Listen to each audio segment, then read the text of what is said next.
Hi friends, நான் Karaikal doctor Nishar.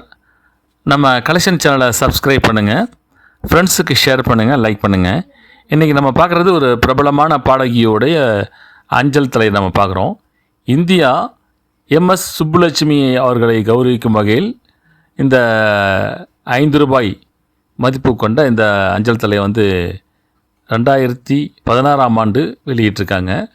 புகழ்பெற்ற கர்நாடக இசை பாடகரை கௌரவிக்கும் வகையில் வெளியிடப்பட்ட மில்லியன் ரூபாய் மதிப்புள்ள ஒரு நினைவு வெளியீடாகும். இது 6ஆம் தேதி 2016ஆம் ஆண்டு 3 ரூபாய் மதிப்புலையும் வெளியிட்டிருக்காங்க. இப்போ நம்ம பார்த்துட்டு இருக்கிறது ஒரு 5 ரூபாய் மதிப்புள்ள ஒரு அஞ்சல் தலையை நம்ம பார்த்துட்ருக்கோம். எம்எஸ் சுப்புலட்சுமி அவர்கள் பரவலாக அறியப்படும் மதுரை சண்முக வடிவேலு சுப்புலட்சுமி என்று ஒரு புகழ்பெற்ற கர்நாடக இசை பாடகி அவர். 1998ஆம் ஆண்டு இந்தியாவுடைய மிக உயர்ந்த விருதான பாரத் ரத்னா விருது அவர் வழங்கி கௌரவிக்கப்பட்டிருக்காங்க. தமிழ், கன்னடம், மலையாளம், தெலுங்கு, வங்காள மொழி, ஹிந்தி, சமஸ்கிருதம், குஜராத்தி ஆகிய பல மொழிகளில் இவர் பாடியிருக்கார்.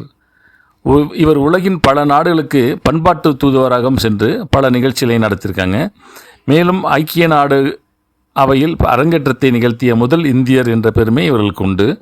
1966ஆம் ஆண்டில் இவர் அரங்கேற்றத்தை நிறைவேற்றியிருக்காங்க.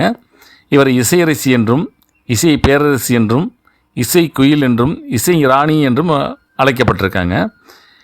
இவங்க 1916ஆம் ஆண்டு செப்டம்பர் 16ஆம் தேதி மதுரை இதில் அவங்க பிறந்திருக்காங்க.